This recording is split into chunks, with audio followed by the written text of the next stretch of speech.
Hey everybody, it's Siege here. Thank you for watching and supporting FARC Racing over the years. If you started watching after 2016, thank you very much. It's flattering that I'm still getting new viewers for this project, even after all these years.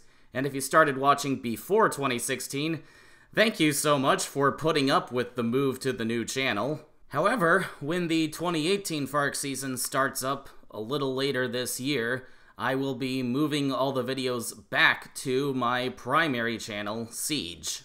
I started up the standalone FARC channel after I aborted the 2015 season due to hitting some major burnout that I'm pretty sure was related to the new overnight job that I started working. But I really wanted to continue working on FARC even after that, so I reached out to several of my friends in the NR 2003 community and asked them if they'd be willing to cover several of the videos for me for 2016, and thankfully they said yes. So I started up this channel to have a single place where everyone could upload their videos. However, by the end of 2016, I was feeling good enough to start working on all the videos myself again.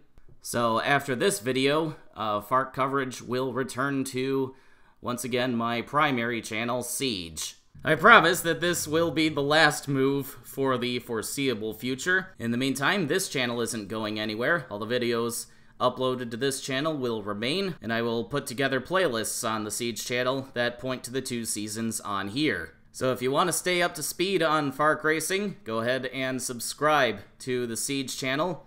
And hey, if you like the other content I post on there, I appreciate that too. Thank you for putting up with this announcement, and now, on to the Rockford 200.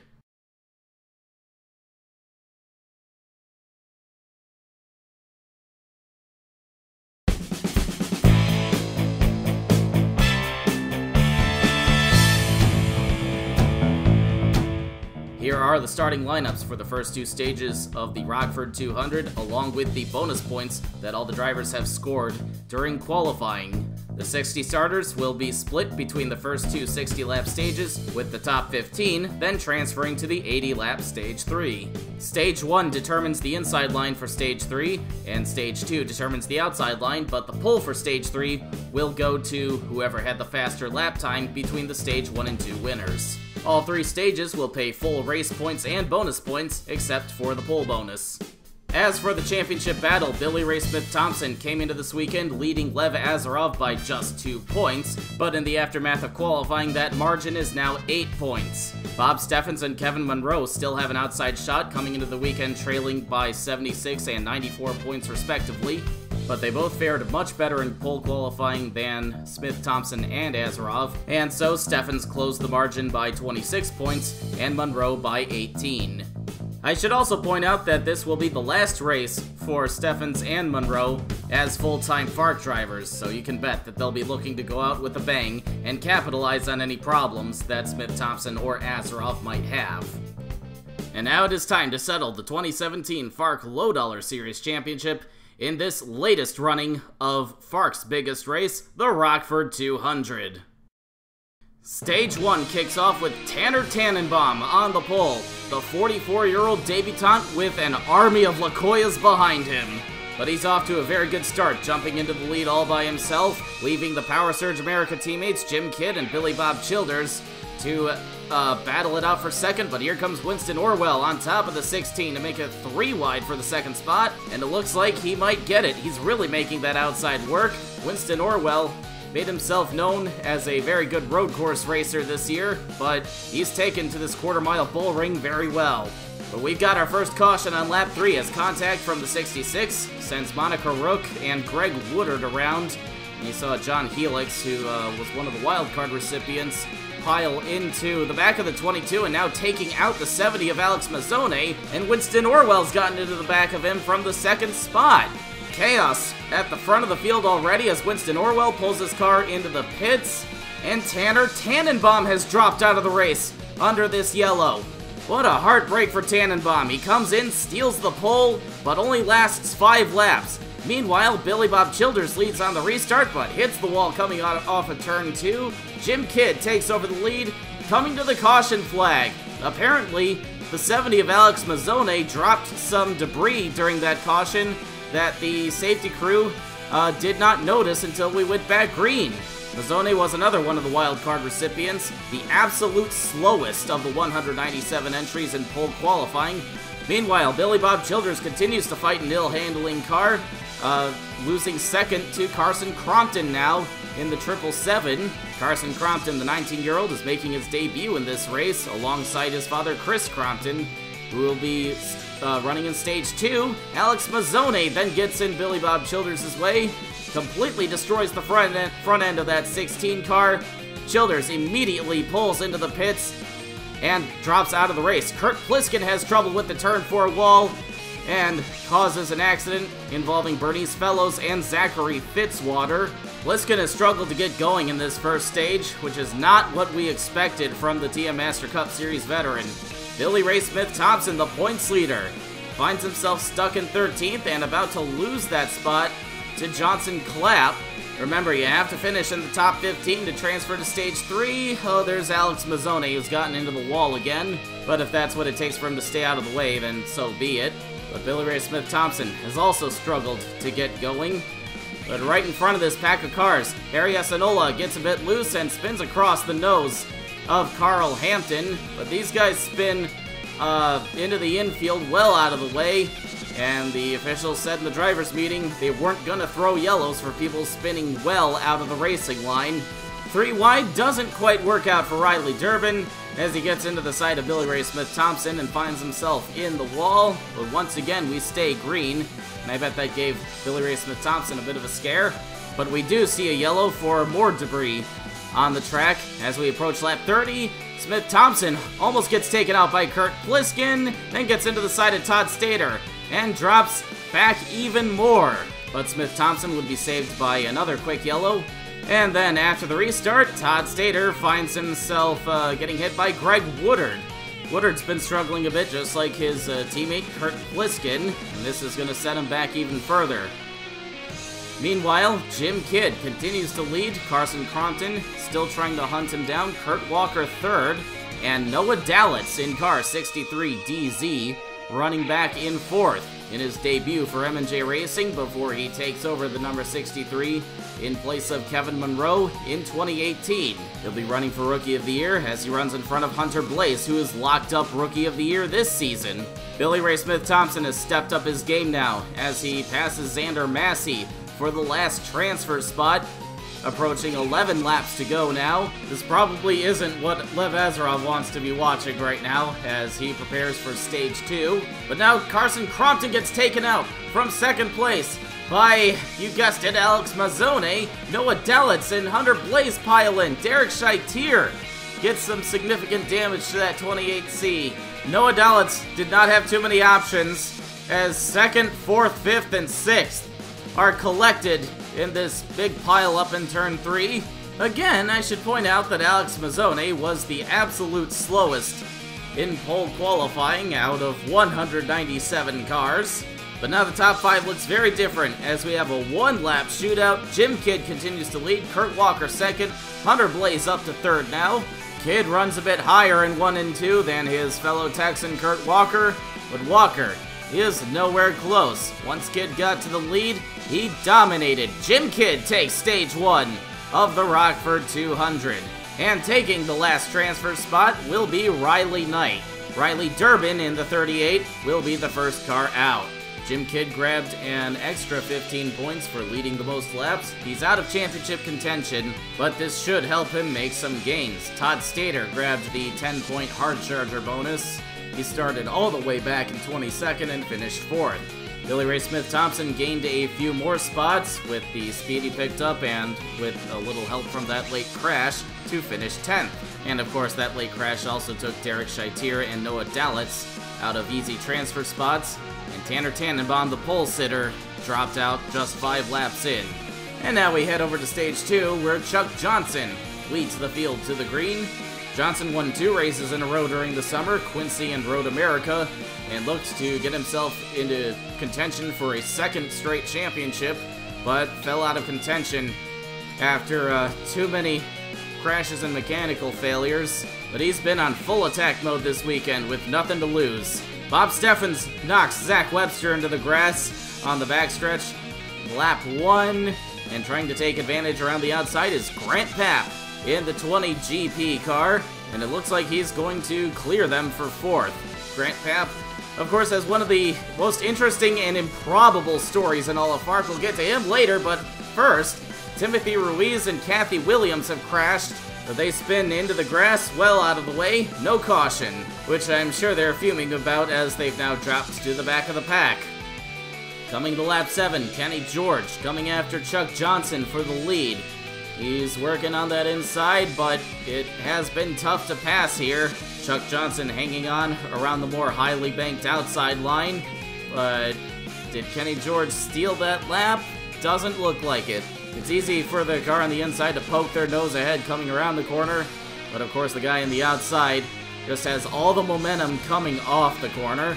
We see similar racing at the ABQ Speed Bowl in New Mexico. Kenny George still hanging on, trying to make that inside work, and if you look behind them, you see a similar looking fight between Grant Papp and Liam O'Connor, but Chuck Johnson hits the wall. That's gonna help Kenny George. And Kenny George, whose only FARC victory was at Daytona in 2016, moves into the lead. But this probably isn't the end of Chuck Johnson. Remember, he got his first win in Texas, also in 2016, after hitting the wall and losing the lead. Lev Azarov started 15th. He's made his way up to 8th, so he's faring a bit better than his rival Billy Ray Smith-Thompson. If he keeps this up, he'll gain a few points back on him at the end of this stage.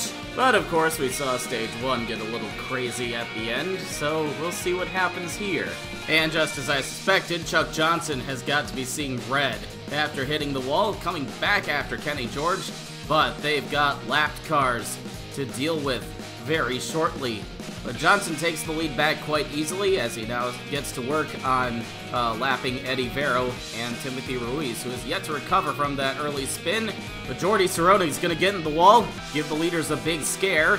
Cerrone was able to make it to this race with the help of a crowdfunding effort on Chippin, but he's been about as dangerous as Alex Mazzone in Stage 1. Perhaps all that money could have gone to a better cause, as Aubrey Wood comes from out of nowhere to take the lead, only to lose it as she runs into the stopped car of Tim Burkhalter in turn 3.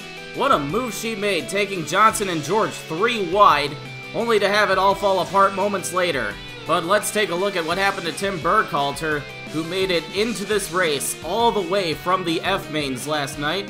He just got turned by Austin Howard, running in the 17th spot, just a couple spots shy of transferring to Stage 3, and through no fault of his own, one of the most impressive stories of this weekend is falling apart very quickly. Lap 25, Chuck Johnson continues to lead on the restart, pulling away from Kenny George by about 5 car lengths. Johnson and George clear the lapped car of Jordy Cerrone, leaving everyone else to deal with him.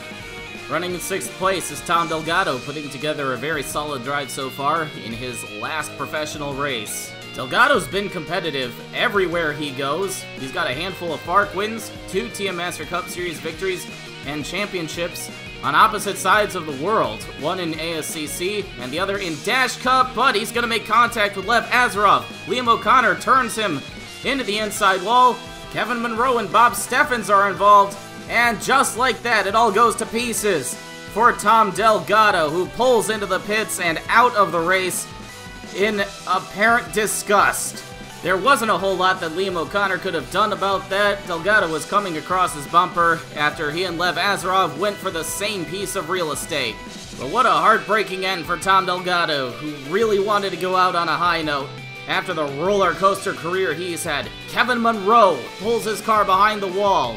His full-time FARC career also comes to an end with a wrecked car. But we've still got plenty of good stories in development this weekend. Chuck Johnson continuing to lead.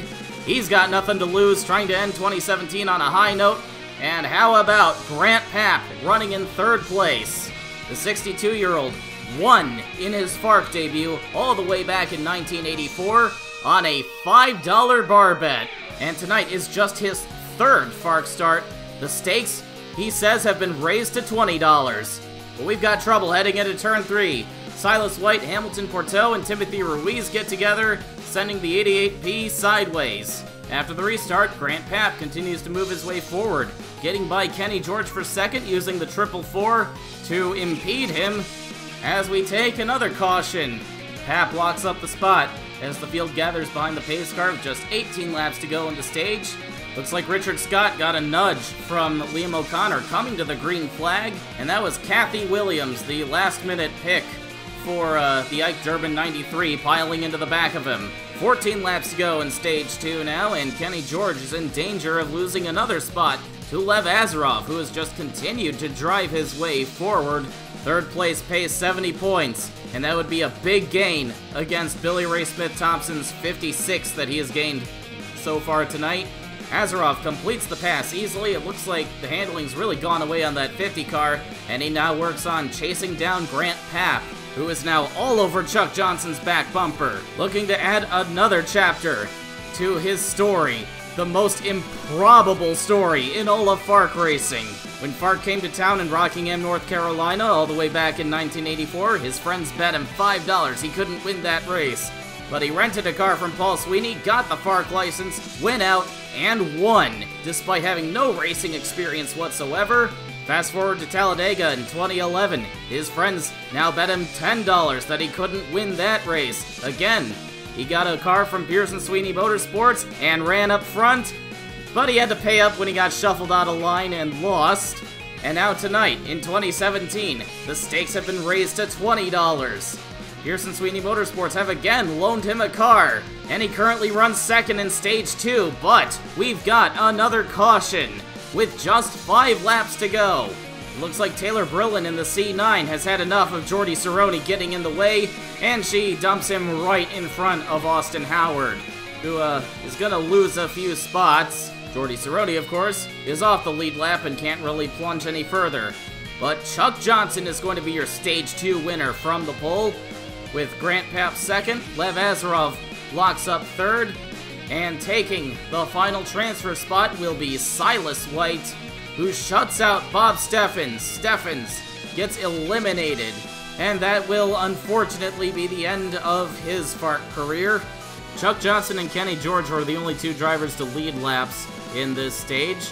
Bob Stewart got in on the wild card, started 30th, and drove all the way up to 10th place, claiming the hard charger bonus, and getting into Stage 3 very quietly, I might add. Timothy Ruiz managed to recover from the incidents he's had to sneak into Stage 3, as does Austin Howard. That last accident didn't hurt his efforts too much.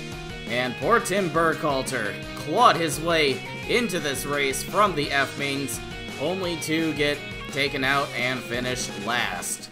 With Stage 2 in the books, it is now time for the final 80-lap dash that will decide the Rockford 200 and the FARC Lowe Dollar Series champion. And it would be Jim Kidd taking the Stage 3 pole, with the better fastest lap between himself and Chuck Johnson. Chuck Johnson trying to hang on around the outside in turns 1 and 2, but as we saw in Stage 1, Jim Kidd pulled away once he got out front, and he's going to clear Chuck Johnson coming to the end of lap 121. Jim Kidd picking up where he left off after winning Stage 1. And now Grant Papp picks up where he left off at the end of Stage 2, challenging Chuck Johnson for second place. Lev Azarov looking to follow through on the inside. Johnson is not eager to give up second. Jim Kidd probably doesn't mind seeing this battle behind him in the early going. Grant Papp almost has him clear, but Johnson is getting very good runs off the exit of the corners.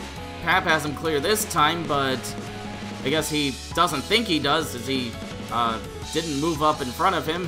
Now he's got him clear. Papp takes second, leaving Johnson in the clutches of Lev Azarov. Contact with Xander Massey is going to send Silas White spinning through the infield back up onto the track in front of Massey and Timothy Ruiz, who gets up onto his side. And Ruiz had absolutely no options. It happened so fast. Greg Woodard in the 14 gets caught up as well. You see the leaders sneaking by on the apron. And that's going to be the end of the race for Timothy Ruiz. Lev Azarov gives Chuck Johnson the boot, sending him into the turn 3 wall, causing another caution. Anthony Griffith and Patrick Carroll were also collected. And just like that, Chuck Johnson's great run is over. Azarov just did not need to do that, even if he is feeling the pressure of staying ahead of Billy Ray Smith-Thompson. There you see Anthony Griffith and Johnson pulling their cars behind the wall. Yet another great race ruined, out of Johnson's control. But speaking of Billy Ray Smith-Thompson, he started the stage 19th, he's driven all the way up to 10th, challenging Kurt Pliskin for 9th, so he's off to a much better start than in stage 1, but if the race were to end right now, the championship would go to Lev Azarov. So Smith-Thompson needs to turn it up even more, and Azarov needs to maintain his spot at the front of the field. Just under 50 laps to go now, working lap 153. Jim Kidd is starting to hit lap traffic. He's trying to get by Austin Howard, Grant Papp, Lev Azarov and co. Sitting just a few car lengths back, waiting to pounce if these lap cars give Jim Kidd a hard time. But the battle for second is on between Lev Azarov and Grant Papp, and it could be Austin Howard getting in their way. But Azarov clears Papp without a problem. But here comes Papp, trying the crossover. Kenny George sitting in 4th, trying to make something happen from there. And just like that, Lev Azarov loses second as Papp beats him to the line. But even as this battle is going on, these guys are still maintaining pace with Jim Kidd, who is struggling a bit to get past these lapped cars. All the slow cars ended up falling out of the race at the end of stages 1 and 2, so the lapped cars that do remain are a lot more competitive. Jim Kidd now trying to get by Rip Tyler, who will be joining him at Power Surge America in 2018. The former 2-time champion coming back to FARC. He'll be Jim Kidd's teammate, replacing Billy Bob Childers, though that is unfortunate for Childers, who has 2 wins this year for Power Surge America. Hopefully he'll be able to find a ride somewhere, as Kenny George is looking to bounce back, trying to get by Lev Azarov. These guys still haven't gotten by Austin Howard, and now we have a caution. Kenny George has locked up 3rd place. Kurt Pliskin gets a bump from Hunter Blaze, sending Keegan Mallory careening across the infield back up in front of traffic, collecting the 17 and the 12. And that's going to be the end of the night for Blaze and Pliskin, who's had more than a few bumps along the way during this weekend. 35 laps to go now. Jim Kidd continues to lead on the restart. Rip Tyler is the first car 1 lap down. Grant Papp still second, but we have an immediate caution for a severe incident coming to the green flag. Packer Carroll gets into the back of Max Hollifield, shoving him into the end of the pit wall and causing a massive pileup in turn 3. Riley Knight and Kelly Ashcroft have also totaled their cars. And if you're still wondering why Packer Carroll flunked out of the Master Cup Series, this is why. Packer Carroll, I hope you're happy after putting your fellow competitors in danger once again. It's an absolute miracle that Max Hollifield survived getting shoved into the pit wall for no good reason. Meanwhile, Jim Kidd continues to lead. He's cleared the lapped cars along with Grant Papp. Austin Howard sits between Grant Papp and 3rd place Lev Azarov, who might not be in 3rd for very long. Here comes Kenny George around the outside, trying to take that spot back from Azarov. He hasn't done it yet, but as we've seen all weekend, the outside line is very strong. He's definitely got a chance. Right behind these guys, you see Zach Webster and Johnson Clapp fighting for 5th, and behind them, Billy Ray Smith-Thompson continues to move forward, challenging Kurt Walker for 7th, but he's still got a lot of progress to make to catch up to Azarov, and the cars he'll be coming up on are going to be harder and harder to pass. He's got only 25 laps left to make that happen. He's having a hard time getting by Kurt Walker right now. Walker doesn't care about the championship. He's got 2 of his own. Billy Ray Smith-Thompson running out of time to fight this uphill battle. Johnson Clapp and Zach Webster still going at it for 5th. Johnson Clapp has had a lot of success in FARC with very few starts. 2 wins in 2016 for Dave Hetzel and Kenton Groves, and 2 wins this year for M&J Racing.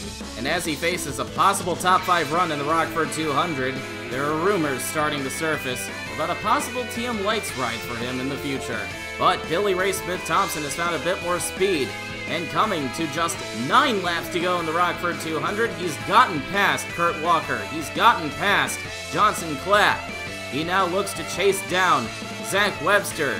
Lev Azaroff and Kenny George are still fighting for 3rd, and with Smith-Thompson getting closer and closer, those points are becoming more and more valuable. Azaroff is hoping to trap George behind the lapped car of Austin Howard, but Howard is just too competitive for that. Sometimes the only thing more annoying than a slow lapped car is a fast lapped car. Back up front now, 5 laps to go. Jim Kidd has led every lap of Stage 3 so far. Grant Papp sitting back there in 2nd, trying to find some extra speed so he can get past Jim Kidd and collect his friend's $20. Bob Stewart is the next car to go a lap down to Jim Kidd. A little bit of contact. Bob Stewart in the wall, but Kidd continues on without much of a problem. Back to the battle for 3rd, which is won by Kenny George. Lev Azaroff is desperately trying to catch back up to the 50 as Billy Ray Smith-Thompson is coming, making a move on Zach Webster, who puts Austin Howard in the wall. The caution is out, coming to 3 laps to go. Billy Ray Smith-Thompson just edges Webster at the line for 5th. Zach Webster just had no patience for Austin Howard, shoves him up into the wall. Howard rolls onto his roof and comes to rest upside down in turn 3. This came with just 3 laps to go. And so, the Rockford 200 will end under yellow. Jim Kidd has taken the white flag. He just has to settle behind the pace car now and ride around at 30 miles an hour. Jim Kidd had a breakout year in 2016, finally scoring his first FARC win, and now he takes the biggest victory of his career as a Rockford 200 winner. He dominated Stage 1 and led every lap of Stage 3. Grant Papp has to settle for 2nd and will pay up once again. Lev Azaroff crosses the line 4th. Billy Ray Smith-Thompson in 5th. Azaroff has outperformed Billy Ray Smith-Thompson all night. Will this be enough to give him the title? No! Billy Ray Smith-Thompson will be the 2017 FARC Lowe Dollar Series champion due to winning the Hard Charger bonus. He started the stage in 19th and gained more spots than anybody else to finish 5th, and those extra 10 points will give the iconic Pearson Sweeney Motorsports number 2 its first title since Andy Pearson last won it in 1999. And the championship margin ended up being just 2 points, the same margin that separated them coming into this weekend. So Billy Ray Smith-Thompson owes a big thank you to Zach Webster for getting together with Austin Howard and giving him 5th. And Lev Azaroff owes Kenny George a much more sarcastic thank you for prevailing in the battle for 3rd. But still, Azaroff and Roos Autosport have a lot to be proud of in their most competitive season ever, with 2 wins and a championship fight to the bitter end. By the way, there were 58 other cars in this race, and only 15 of them finished. Stage 3 certainly did a number on the remaining field. Todd Stater was the last car to finish. Looking through the rest of the field, Frank Asher finished a very quiet 7th place, faring much better than the car his wife Catherine owns, the 46 of Chuck Johnson, who put together a brilliant Stage 2, only to get taken out early in Stage 3. Johnson Clapp dropped a few more spots in the final laps to finish 8th. Liam O'Connor had a much smoother Stage 3. Kurt Walker, like Johnson Clapp, also fell back in the final laps. Rick Forrest finishes his first full season with a very solid 11th place run. Chris Crompton, the 41-year-old, was the highest finishing of the debutantes tonight. Ari Asanola got caught up in an early incident in Stage 3, but soldiered on to a 13th place finish. Bob Stewart follows up his 10th place Stage 2 finish with a 14th place overall. And again, Todd Stater was the last car to finish. Austin Howard was the first car out thanks to going upside down in the final laps. Packer Carroll's failure to separate race sim from reality took out himself, Keegan Mallory, Max Hollifield, Kelly Ashcroft, and Riley Knight. And then Hunter Blaze, Kurt Pliskin, Anthony Griffith, Chuck Johnson, and Timothy Ruiz were also taken out in some of the more significant accidents of Stage 3, with Silas White bringing up the rear of the field. And now let's have a look at the final point standings. Once again, Billy Ray Smith-Thompson took the title by just 2 points over Lev Azarov. And then it's a long way back to everybody else. Bob Steffens, 138 points behind. Zach Webster overtook Kevin Monroe for 4th, and Jim Kidd with the Rockford 200 victory leapfrogged Rick Forrest and Chuck Johnson to finish 6th. Hunter Blaze in 10th is officially Rookie of the Year for 2017. Riley Durbin put together a pretty solid campaign despite having to hop between 2 rides for the whole season. Roy Warren, all the way down in 17th, could have battled Hunter Blaze for Rookie of the Year had he not run out of funding with a few races to go. Timothy Ruiz did not come close to running every race, yet he put together enough good runs to break into the top 20. He's declared that he's going to return next year, so I wouldn't be surprised if he finally got that elusive first win. Ashley Tucker has a very disappointing 19th place, getting sandwiched in between a couple of guys who did not run every race. Gary Estanola rounds out the top 20. Another driver who ran part-time, but ran very well, including a win at Albuquerque. Mark Thompson, the serial ride hopper, manages a 22nd place finish. Alexa Lake was the last driver to finish within 1,000 points of the leader. Johnson Clapp only ran 8 races this year for the M&J Racing 64, but grabbed 2 wins, so he lands himself in 26th. And John Burr, the crowd-favorite underdog in 27th, was the last driver to attempt every race. Rounding out the top 30 will be Kelly Splicen, Truben Ellison, and Aaron Coltier. And that will wrap up the 2017 FARC Lowe Dollar Series season. A big thank you to the dozens of FARC fans out there who have followed the FARC Racing Network all year, and we will return to your screens in 2018 with more racing, more battles, and more "did that really just happen" moments.